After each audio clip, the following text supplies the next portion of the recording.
Miss any part of the show? Every moment of every show is available in podcast form by searching Hans and Scotty on your favorite podcasting platform or online at KSLSports.com. This is Hans Olsen and Scotty G on 97.5, the KSL Sports Zone.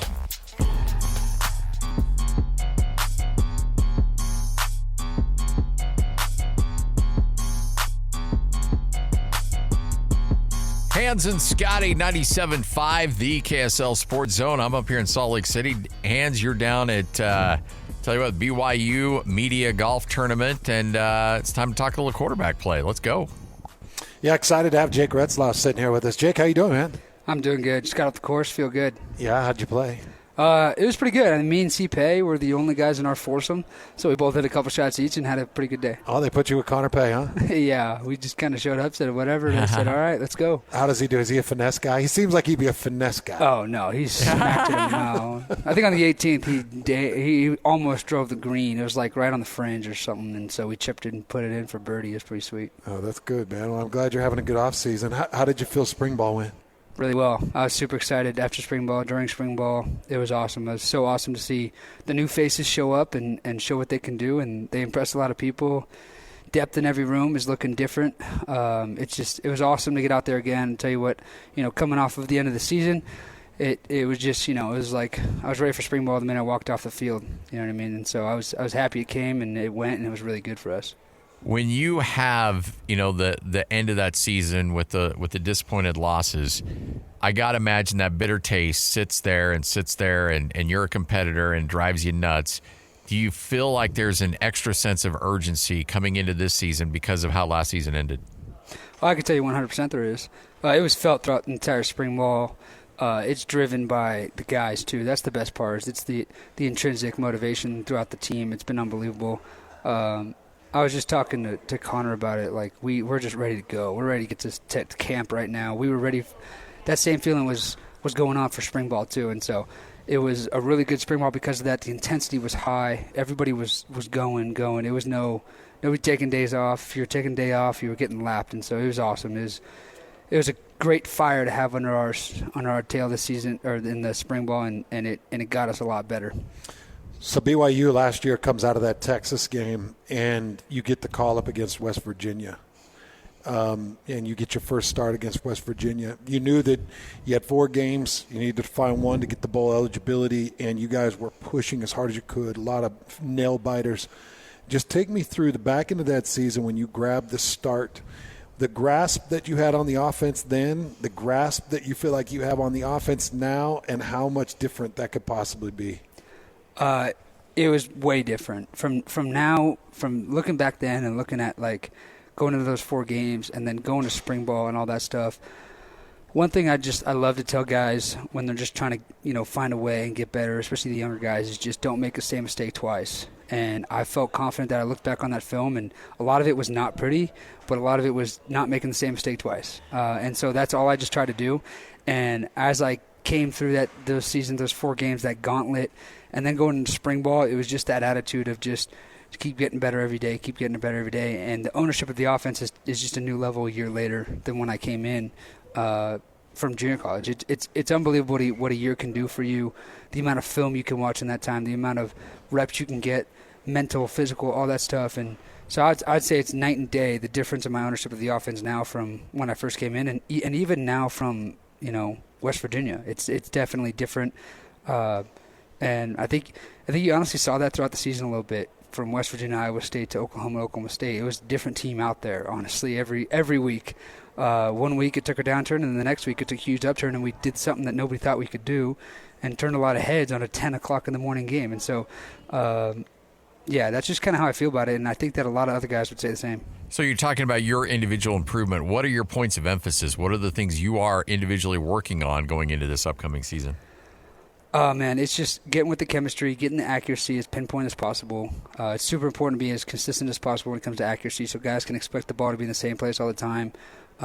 It's one of the huge things to work on is those guys catching the ball from me and me throwing to those guys. And we got a really good, really deep receiving core right now, and it comes down to a 6 or 7 man rotation. So those 6 or 7 guys are going to catch a lot of balls from me this offseason, already have, and are catching more balls from me, and I'm throwing more balls to them. And so just getting that chemistry down is at the top of the list, no doubt, because you can always improve on that. And then, just building the team. Building the team is on the top of the bucket list at the same time. It's important. A lot of those guys who came in from the transfer portal last year, we had a lot of new faces. It was like upwards of 50 or 60 new faces in the building. And so what we did is, we just decided to become a team this offseason through a lot of different things like competition in the weight room, competition on the field, and our strength staff have done a good job, fostering that competition. And so it's been awesome to see the team come together. You'd be surprised how going to lunch goes a long way with guys and just building a relationship with all these guys on the team. And then at the end of the day, you go out there and put your neck on the line for them. I was studying, getting ready for your first start, and was going through your JUCO numbers. And for those people out there that don't know who Jake Retzlaff is, and at the JUCO world, it was like 5,000 yards passing and 44 touchdowns and another 20 some odd on the ground, and like just unworldly numbers at the JUCO level. And you've made now that switch from JUCO to Division I FBS with BYU into the Big 12. This is happening a lot now. We're seeing the transfers a lot. How much does what you brought from JUCO translate to that next level? Like when you got there, how similar or dissimilar or more difficult or less difficult was everything? Yeah, honestly, the biggest deal is just upstairs with all these guys. It's the intelligence of the guys around you and the intelligence of the guys you're going against. There's not very many blown coverages going on at this level of college football. You know what I mean? Guys are, even if they get beat a little bit, they're going to rally back and make a play. Windows are a little smaller and stuff like that. And, there was really good seasons in junior college, and playing at that high level in junior college is what got me the opportunity to come play here. And so, I tell myself, you were playing at a high standard, so keep yourself to that high standard at this level, the same thing. And so that's what's, helped me develop and helped me learn, throughout the process of coming from junior college to Power 4 football. It's like the standard I held at junior college was already the standard held here. I was just doing it at junior college, and that's why you could put up some crazy numbers. And it was fun. I had a really good team around me and had a lot of fun at Riverside and at Golden West before that. But and that's what it ends up being is how far you can go is great, but it's how far you can bring the guys around you. You know what I mean? I'd love to go back to the stats of that year. Bryce Strong, my running back, he had an incredible year, a little skinny, little fast, burning running back. My brother, who's a junior college standout, the guy had more yards and touchdowns than anybody in the country in junior college. And so that's what I want to do here. I want to bring that team, that winning aspect. It took until one of the playoff games in junior college for me to take my first sack of the season. And I'm like, that wasn't me. That was my line being great. Now, did I make some plays? Sure. But that was the guys around me being great. That was the receivers running good routes. That was the O-line blocking it up for me. And so, great stats are good and all, but, they don't show the entire picture of the guys around you doing it. There's no quarterback who does it himself who throws for whatever yards or whatever touchdowns. It's the guys around them got to catch those touchdowns. It's the guys around them got to block for those touchdowns. And so it's really bringing everybody to the next level is what I try to do, is try to bring your teammates to be better. Good leaders, that's what they do, man. They raise everybody's ability up around them, and so everybody can perform at a high level. And so, that's just, what I'm trying to do as well as bring myself to the next level. Before, I know we got to cut you loose, and it's interesting because I know we're going to chat with Gerry Bohanon coming up here in just a second. And I want to, for those of us that don't experience what you guys experience, I kind of want you to take us inside that room, because you got guys that you're competing with like crazy. You want that job. You want to be the starter. You want to be the team you want to be the guy that leads that team out on that field on a Saturday afternoon at LaVell Edwards Stadium. That is an honor that is unlike anything else to be a quarterback at BYU. However, you also need to have good relationships. You need to support each other, and you need to do all those other things that go along with it. What is that like in that room as a competitor, but also as a teammate to try to walk that line? I got two things for you. One is we all want the most success out of BYU football team as possible. We all want to win as many games as possible. We want to score as many touchdowns as possible. So when you understand that everybody's trying to bring each other up to the next level. Another thing is, I never actually go and compete against Gerry. We're in a competition, but I'm never actually on the field against that guy. This isn't tennis. We're not going back and forth playing singles. But what we're doing is leading an offense. And so when I go out on the field, I'm not thinking, okay, I got to do this to beat Gerry. I'm thinking I got to do this to go make this offense go down the field and score a touchdown. And so when you just think of it like that, it's easy to just focus on yourself and do your thing. And so, that's kind of the mentality I have. That's kind of the mentality Gerry has. What's nice is Gerry coming in, he brings a lot of experience. I tell that guy he's been in college football for about 25 years because he's an older guy and everything.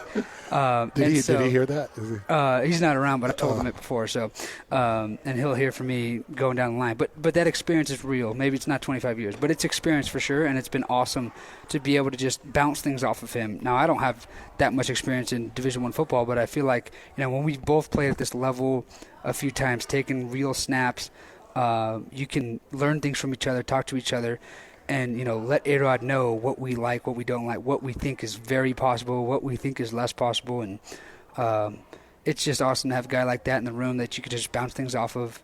He's been great. Me and him have had a great relationship ever since he walked in the building. We make jokes and stuff like that, and so I'm never competing against him.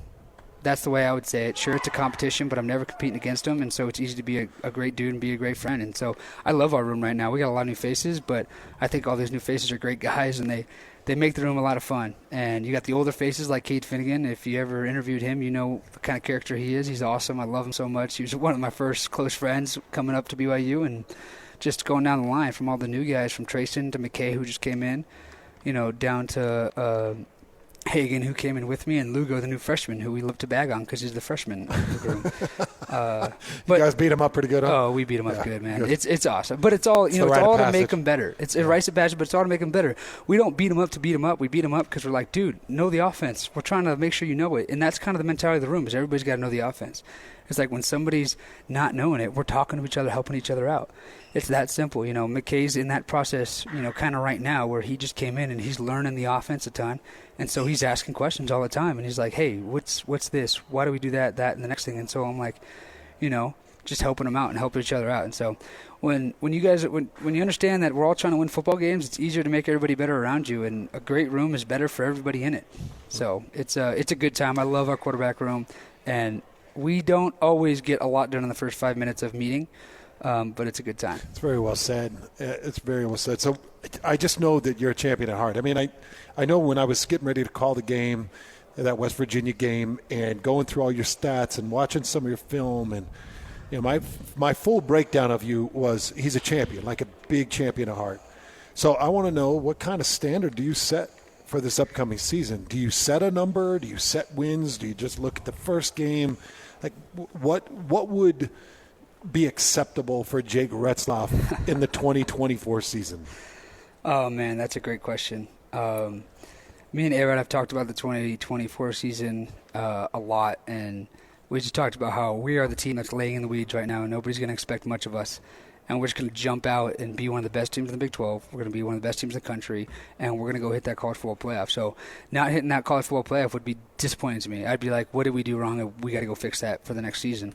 I'm not going to say right now that if I don't, walk away from a Heisman, I'm not going to be happy. But also, I want to be the guy who's like, all right, this guy, the year ago, nobody knew who he was. Okay, now he's in the Davey O'Brien conversation.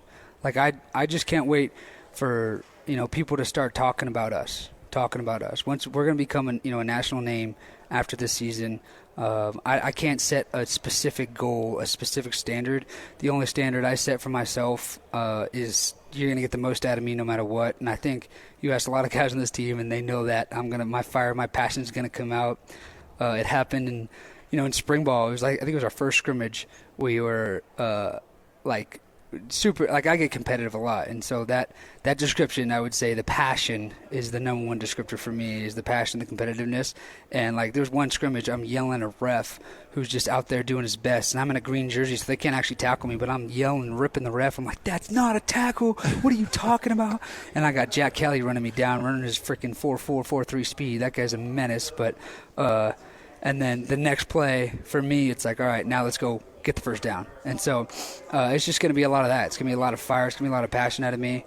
You're going to see a lot of heart in the field because that's how I play, and I don't regret it in any way. A lot of people say quarterbacks need to be even keel and just chill on the field. Well, I say screw that. Why don't you just be more excited than everybody else in the field?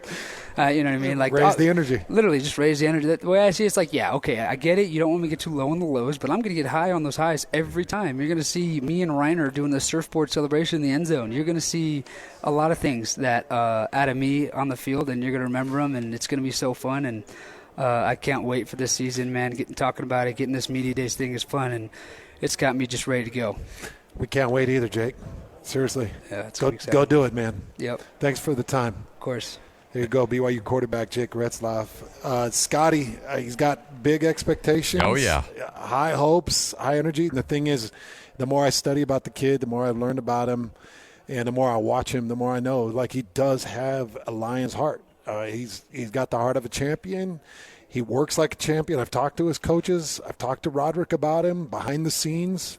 And Roderick tells me this guy works harder than anybody. Well, and yeah. So we know that about him. Yeah, you can certainly see the passion. You can hear the energy. You can hear the dedication and all that stuff. Like, I don't think work ethic and I don't think dedication is an issue there at all. And you mentioned that's a stacked room too. There's a lot of guys vying for that job, and we got another one joining us here in just a moment.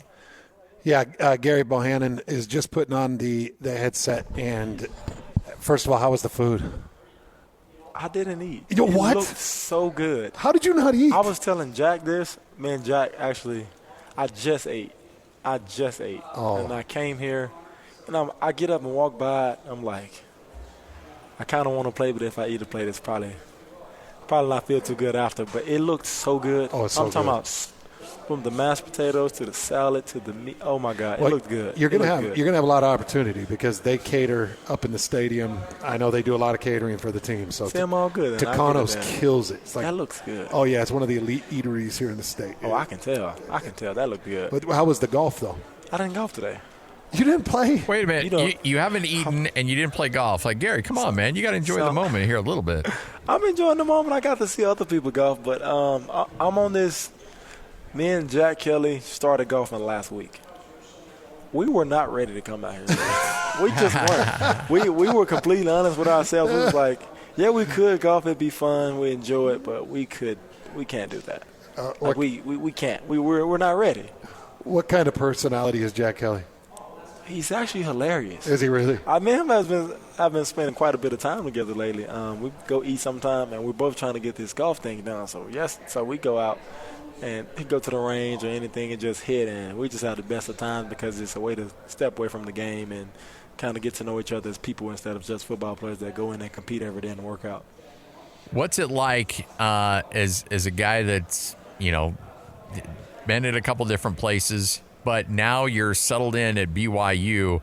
Is it like you're a freshman all over again and trying to learn new faces and where to go and where to park and all that? I mean, how hard is that? Because you've been playing college football for a long time and now you hit the reset button. Is it weird? Does it feel like you're going back in time a bit? Honestly, not really, because once you graduate, the park is no issue because you really don't have to go to class like that. Oh, that's good, man. You get a balance with that where you don't have to report on campus. Like I haven't been on campus here yet, besides the SAB or the indoor. That's nice. Yeah, so I've graduated. So that's you put that work in early. You kind of on the back end. If you're one of the guys that end up staying in college longer years, then you can casually just focus on football and spend most of your time on football. But for me, I think when you're an older guy, you kind of know what to expect and you know how things go when you get on campus. So as long as you work hard, everybody kind of gravitate to you and welcome you in with open arms because you're coming here for a reason. You're a competitor. That's the thing about football. People think it's something crazy, but if you can be a 17-year-old, you come in and you work hard, everybody gonna love you because you understand that the goal is to win games here. Whoever playing, get everybody better, you get better, make sure the guys around you are getting better, and so that's the goal. So instantly there's a respect. Once you see a guy that comes in and works, there's a respect and you become a fan of that guy. So what is the class schedule like for the season for you? Like, you do any class? Yeah, I have to take classes to stay eligible, but kind of just whatever I can get into to allow me to focus on football. That's nice. Yeah. That'll be nice because sometimes the classwork can really – Oh, I remember. It can really I remember those days. But my first 2 years of college, I wasn't playing. I was kind of I was one of those guys that had it all but needs to be developed. So my mom was a principal and a teacher, so she was like, "Oh, let's grind right now." So we're not messing around with this. Yeah, I got my degrees really, really fast. Oh, that's good.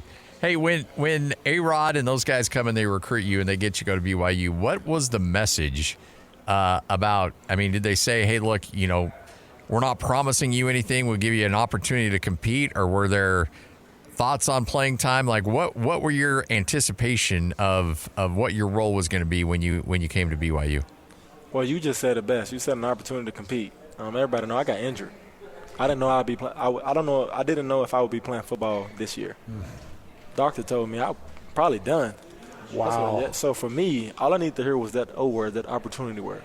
All I needed was an opportunity, and I told them thank you. When they came to see me throw, and I just said thank you, and the opportunity is all I needed. I've never been a guy wanting anything handed to me or anything like that. So just getting the opportunity and putting in a year of work just to get to this point that you didn't even know if you get there was just enough for me. I mean, it was a tough year, but I'm appreciative to be here. I'm very thankful for those guys for the rest of my life. Thankful for Kalani, A-Rod, Matt, to give me the opportunity to come here. I would never ever forget it. How do you feel like your body's responding? My body's amazing. Is it? I feel probably like I'm a freshman right now. If I'm being completely honest with you, I feel better than I did like a long time. Because, once you get into it, you kind of get banged up. You're going to get banged up. It's just a physical game. But, like, having that reset year, that year off, just rehabbing and not physically getting hit and training and practicing too hard, I think kind of gave my body some time to kind of recuperate. Because I was that guy that never took breaks. Football is my everything. So, for me, I never ever want to take time off from it. I got to imagine it kicked up the appreciation for the game again, too, huh? I was just telling somebody. Like, you go from appreciating becoming a strong quarterback and winning games to appreciating being able to go to a workout.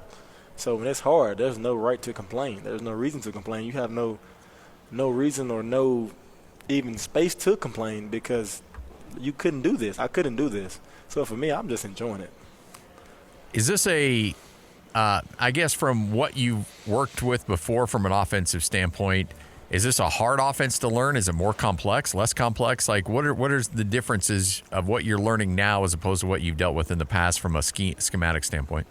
At Baylor, we ran something that was similar, but a lot of the terminology and everything changed. And I will say that it is a complex offense because we do a lot of motioning, a lot of different formations, a lot of shifts, and the play calls are pretty long. So from that standpoint, I would say that it's complex because in college you have a lot of offenses that are very, very simple. They don't do too much. But this one is one where you get the play action game, the naked game, drop back, situational football, the run game, the run checks. You have everything involved in it. So for me, I will say that it is complex, but it's good. That's what you want.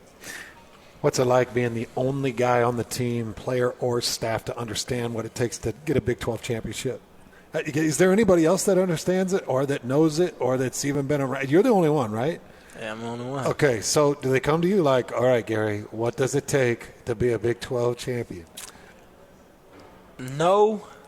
But they when should. When it comes to the words, I think, honestly, I think I've said my fair share of words about it and what I've seen and the way that we did it. And, we were projected second to last. Yeah, that year. I remember. It was a wild performance. And I just tell people, you just got to work. So you were one of about 12 people that jumped onto the national scene that year. Yeah. It was like nobody really saw that coming. Nobody. And it was big, and it was violent, and it was incredible. It was, and it became fun. I tell guys. How did you do it, though? What happens in that? We were probably that was the most competitive team I've ever seen. And I tell guys, we became good because we fell in love with competing with each other. There was a healthy, friendly competition at everything. If we were eating crawfish, it was a competition. And I tell guys, to win the game, you have to be a competitor. Like, to win, you have to be a competitor. Each Saturday, there's a team coming here. You're going to go face a team that train. They all can run. They all can jump. They all put on the pass and do everything that we do. How do you set yourself apart? That is a question you must ask yourself every single day. How will you set yourself apart today? How did you get better today? Because if you just go to the workout, everybody in the country have a workout. What did you do extra to get better? How are you helping this team? How are you helping the brother next to you? How are you going to compete and fight for that brother next to you on the field on Saturdays? That's something to think about. And I think when we won, it started in practice. If you were to come see a practice, you would be amazed at the way we competed. Like when I would say we competed, I'm talking about coach. Like we got to cut practice short. Like we got to stop. Like no more live periods. Like it was getting that crazy. It was that, but it was never something you've never seen before in your playing. I've never career. seen it, but it made me look at the game differently. It was like, okay, can you get that in fall camp? We can here in Pro Bowl. We can. I think we can. I think we have every piece we need. Just got to get everybody on board, and it's not about getting 100 guys on board week one of fall camp. It's about getting 10, 15 more guys each practice, each week, to kind of understand that this is the way you do it. And now those guys and the guys that look up to them are going to follow those guys. So now you got 30 guys following it. It's about getting as many guys as you can to trust this process, and this is the way we're going to do it. And look at us going 1-0 every day. I tell everybody, let's go 1-0 every day. Not 1-0 every Saturday, 1-0 every day. Every day. Yeah. Well, Gerry, man, this is a fun conversation. Appreciate it. Good luck this fall. Good luck coming up into fall camp, and let's do this again here soon. Thank you. I appreciate you. It's a pleasure meeting you, honestly. And I got my fingers crossed for you. I mean, what I've mentioned multiple times, this quarterback room, it takes everybody. It do. It's a long season. It's a long dude. And you just don't see one quarterback do it anymore. It's so rare. It takes it's everybody. So rare. And that's what you want it to be that way, but you got to understand. And one thing, everybody like talking about a competition. Every day is a competition. If you are a competitor, you want it to be a competition. You don't want to hand it to you. It's no fun. Yeah. You want to go out there and grind and make a guy get better and a guy to make you get better, because you have to look yourself in the mirror every day and hold yourself to a high standard every single day. And how much more that means when you get it. Exactly. Because you know what you had. You know what you did when nobody saw it. Yeah. You know what you did. Yeah. And that's the way you got to wake up and live your life. Awesome. All right, Gerry Bohanon right here on 97.5, the KSL Sports Zone. Fascinating conversation. Those are two good, well-spoken quarterbacks that certainly have a passion and a dedication for the game. Hands. That was impressive to hear. Is that not two of the most impressive human beings you've heard from in a long time? That's something else right there. Both of those mentalities actually gives you just a little bit of chill down the spine, because it makes me really miss the competition. It makes me miss the thought of, I know the depth chart. I know what it is. I know where I've got to get and who I got to beat. I loved how Jake broke it down. He's like, we're not playing Tennessee against each other. We're just trying to lead a team to a touchdown. And when he does a good job of it, I have to be happy for it. When I do a good job of it, he's got to be happy for it. And just feeding off each other's successes. And you can tell that those are two of the most competitive people that you'll ever see or hear from in your life. And they're going at it, but you hope both of them can win. And as I mentioned to Gerry as he was leaving, every year it's taken more than one. I mean, Scotty, how many times have we seen one quarterback make it through, whether it's Utah State, Utah, or BYU? Doesn't happen anymore. It just doesn't happen anymore. Yeah. So I do think we're going to see Gerry at some point. And after that conversation, it just makes you wonder a little bit. Yeah. You know, he did have a year off. He does have the championship experience. He said he doesn't feel like a freshman in those terms, but he says his body feels like a freshman and his mentality he's excited like he's a freshman. So maybe all those components kind of fall in place. If anything else, I know being a freshman next to Gerry, I'd learn a lot. Oh, yeah. And I'd get a lot better. And you can see why Aaron Roderick brought him in and did what he did. All right, 2:39, Hans and Scotty take a break, come back. A little sports roulette straight ahead right here on The Zone. You're locked on to Hans Olsen and Scotty Chin. That's right, yeah! On 97.5, the KSL Sports Zone.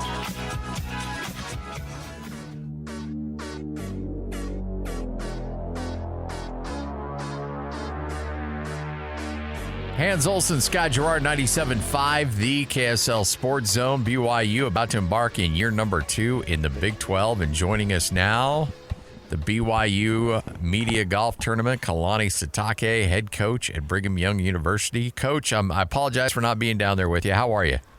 Well, you don't like golf or something? What's going on, Scott? I do enjoy golf. I'm just not very good at it. And I would just bring down everybody if I was out there swinging clubs. I don't know if you thought everybody here was good at golf.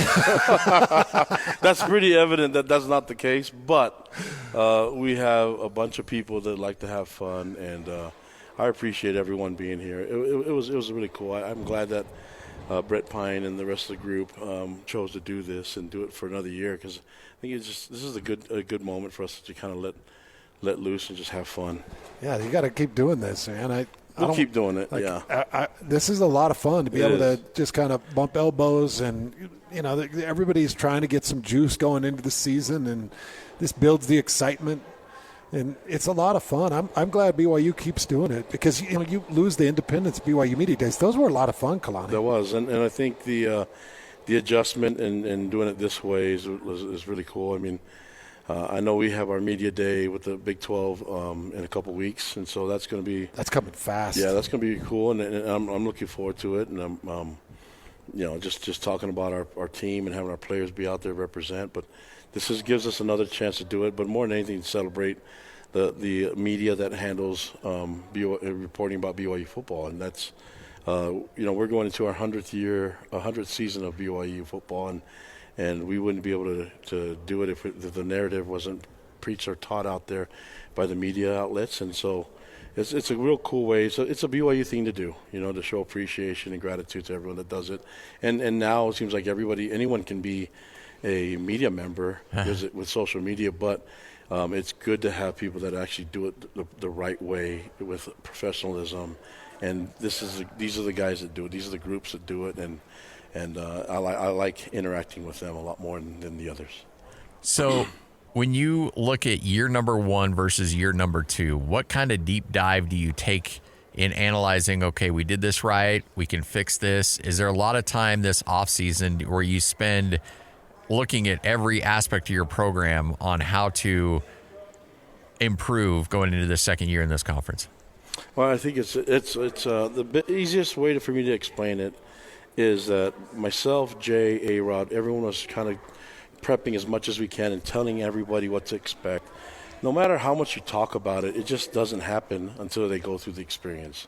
So you just had to go through it. Whatever that experience was, no matter what the result was going to be, we just kind of had to go through it. It's like having a baby. You can study as much as you want on what it's like and do all these Lamaze class and everything like that, and then all of a sudden you get in the hospital and you just throw everything out the window and you kind of just go with the flow and you just got to figure things out. Survive. Yeah, and then you have a baby, and then you drive differently going home, and then you sterilize everything. The pacifier drops on the floor, you go wash it for a long time, boil water, put everything in there. You know what I mean? Like, you over prepare for everything, but then you just got to go through the experience, and then the next baby, it's a lot different. You just grab it. Yeah, you just kind of have the throw it back in with hair on. But how do you tell someone what to expect when they've never been through it? This is the first year for the program, but it's also first year in the Power Conference for the fans too. And I think they did a great job representing and having all that excitement. I want to do a better job from what we can do as a football team. We saw some flashes, saw some cool things. But in order for us to do a better job, we had to learn from the lessons. Going through adversity was really good for us. And I can tell you this year is way different. 2024 is way different than any year that I've been here because of that experience. The players came to work out in January way different than they ever had. Spring ball was way more physical and way more intentional, and it was just weird. It's different because they know what to expect. So now the new guys that are coming in, when they're talking to the veterans like Tyler Batty, Jacob Robinson, those guys are saying, hey, listen, this is what's going to be like. This is what to expect. This is what you're going to see from the fan base. This is the level of physicality you're going to get, and you better be ready. So that already has happened. The thing that's happened with everybody else is they don't know what to expect from us. So I understand why people, when you don't know what to expect and there's a lot of unknowns, you don't give them the benefit of the doubt. Right. So why should we have the benefit of the doubt? We shouldn't. But I have a different perspective than you guys. I feel really confident going into this year. And my job is to make sure that when you guys see it, it's the brand of football that I see, and the movement that we're making, the progress that we're making, and then when we talk in September and October, you guys are going to say, oh wow, it's going to be two things. You're going to say, oh wow, this is way different than we expected, or man, what's going on? What adjustments do we have to make? And I hope it's the earlier ones, like, hey, this is a different team, But I think it's going to be different. It's going to be better no matter what. And when you go through adversity together, you find a way to learn. Hans, you've been here. You see the team's a lot closer than it's ever been. So when you go through this type of experience where everybody's questioning you, it binds the team together. They become closer, and we've had some amazing competition. It's like we go through walkthroughs, and it's just more physical as a walkthrough because guys are like, I'm not losing this, and everything matters now, which is beautiful. I'm so happy I don't have to teach that now. It's just kind of a natural thing. I can focus on the other details. So you mentioned going to the Big 12 Media Days here in a couple of weeks. And when we go there, my guess is media is probably going to have you guys pretty low. Like you mentioned, you'll be under the radar. Mm-hmm. Do you like that aspect of it? Do you like being under the radar? Hans, you and I have been underdogs most of our lives. Yeah. So it's a very comfortable position for me. Yeah. So I don't mind people not knowing and then taking and assuming worse for us. And so that's fine. We'll use it to our benefit. But more than anything, my job isn't to try to prove everyone wrong. It's to try to prove us right. And our guys are walking around here a little bit more confident, different than they were last year. You saw them last year. Yeah. There's a different demeanor to our players. And I'm excited when we get to this, getting this next couple months of training going, then get to fall camp. I'm excited about what we're going to see from it. I'm excited the pieces that we're able to add to it. The guys are going to make plays for us. I think it's going to be really exciting for everyone to see. We just talked back-to-back with two of your quarterbacks, Gerry Bohanon and Jake Retzlaff, and just really well-spoken, incredibly motivated, incredibly dedicated. You can tell the leadership from both those guys. I remember having a conversation with you at a media day a bunch of years ago where you said that you felt like you made a mistake in not allowing quarterbacks to compete and gave the job a little too soon to somebody, and it felt like they didn't earn it, and maybe that was to the detriment of the team. What does that competition look like? Because it looks like you got guys that are just chomping at the bit to get after it. Yeah, you're right. I made mistakes in the past where I'm like, okay, this guy is obviously the next in line. There's no such thing. You cannot anoint somebody until they actually get it and they earn it. And even then, Tyler Batty, who's going to be our starting defensive end, there's a lot of good defensive ends there. And so he better be ready to win his spot because this is his senior year. But he's not hearing anything new that I haven't said to him before that he hasn't seen. So these guys have to be – it's just different now. And that's my intention now is to have the guys compete for it always. And I know everybody said that's what you should do. No, that's what we should do with everything. And then that's like we're all competing for it. Me as a head coach, our coordinators, our coaches, everybody's got to compete, and they all have to feel the pressure. And when you feel the pressure, you're going to get some really good results. So we're seeing a big investment by BYU in all areas of sports. Do you ever get a no? Like when you go and you're like, I need this. Or I need this, when you had to make a couple coaching changes, or if you've got a recruit that you've got to get into that home, or you've got something important, you're missing something in the facility, or you've got a new training regimen, and do they say no at all? Well, there's a lot of things. I mean, there's I don't get what I want but I don't know if any coach gets that, right? But because what you want is lofty. What I want is everything. Yeah. I don't want to be the underdog anymore. I want to be the top dog, and that means everything. But you have to understand that we're still going into the Big 12. When we become full earners, all this. There's a process to all of it, and I'm in the meetings. I'm talking to the administration as we talk about things and how to budget and where to use our resources that are available to us. And then you have to pick and choose what's the priority. And priority for me will always be for the players first, always. So I'll always choose them first over anything else, and then getting them the needed support, whether it's food, nutrition, mental health professionals, sports psychologists, whatever it is, I'm going to go that route first, and then I've seen that, by the way. Yeah, and I appreciate it, and that's but that's like the right coaches do it that way. I've seen it with Kyle, I've seen it with Lavelle, I've seen it with whenever you get in a position, Gerry. Yeah, with Gerry, and now that BYU's just never been in this position where there's so much comparison now. Like you're in a conference where it's like, hey, you have to keep up with everybody here. And I think we have really smart people in the administration. They get it, and they're not going to put us in a bad spot. But there's some times that you have to choose and have to have a priority of list of things that are important to you as a head coach and as a program. And as we make those decisions, I think we'll get to the point where it'll be a lot easier. There's a trend, there's a system to all of it. And nobody wants to hear to be a little patient as we work through all this in an impatient world. So, but you have to do things in time, and there's a way that you can do it where you get what you need at the moment, and then you're going to get what you want when it comes around. Did it feel similar to that first year in the Pac-12 with the University of Utah, or were there some distinct differences there? I think that there were some similarities and differences. In some ways, like the leadership in Utah was way different in terms of how they approach certain things with budget, salaries, things like that. It was kind of like throw it all in there and let's go.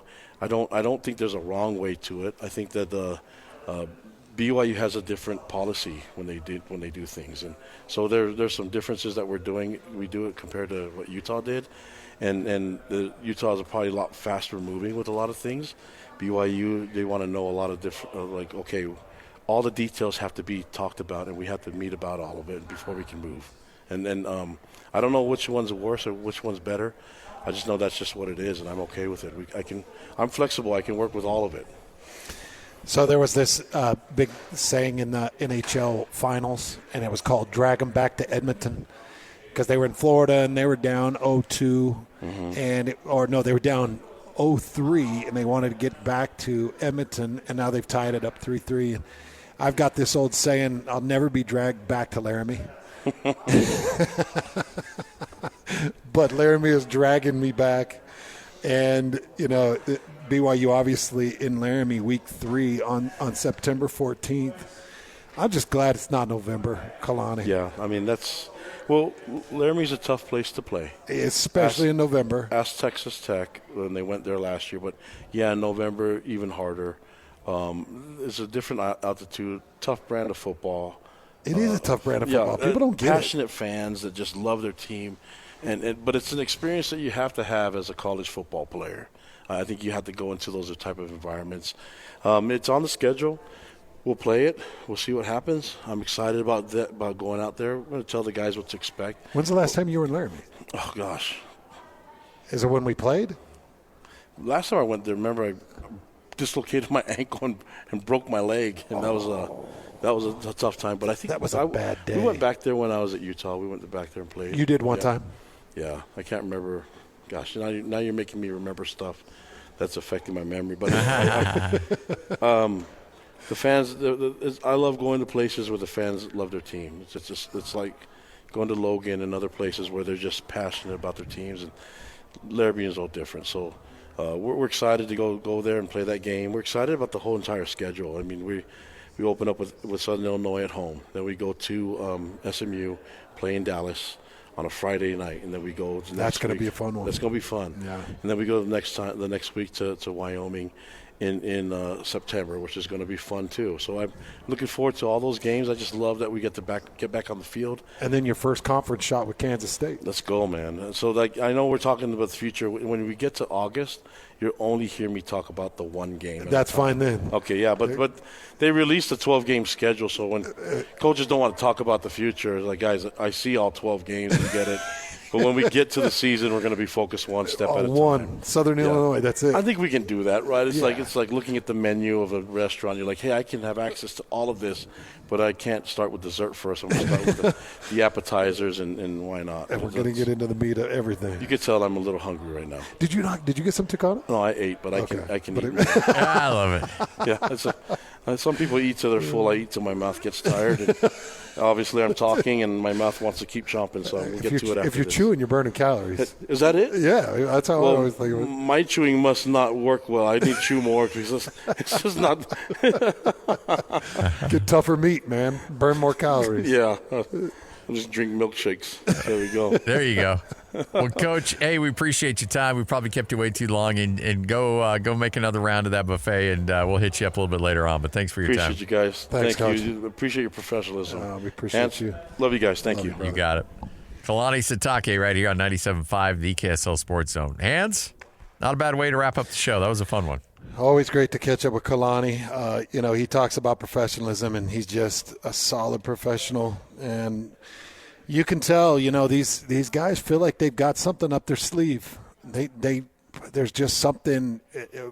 While we're sitting here talking with Roderick and Jay Hill and Kalani and Jake Retzlaff, and we're talking with Gerry Bohanon, they got something up their sleeve. They know something we don't know, and I love that attitude. And I hope that it really plays out at the beginning of the season, because we mentioned that at SMU, at Wyoming, is a very difficult way to start. Pretty daunting for sure. All right, JJ and Alex coming up next. They're down there at Cedar Hills as we wrap up our edition of the show. Back with you tomorrow. And remember, it's the day of adoption, Hands. Coming up tomorrow, we'll be at the Utah Humane Society, $12.80 to adopt a pet tomorrow only. Please come down, hang out with us. We've given you ample time to prepare. Get the family down, bring the kids so they can fall in love with a pet, and you can have a home. You can make a home for a pet for just $12.80. And we just got to make it happen tomorrow for sure. Let's do it. It's going to be a great day, man. Yep, absolutely. Hans and Scotty, this is 97.5, the KSL Sports Zone.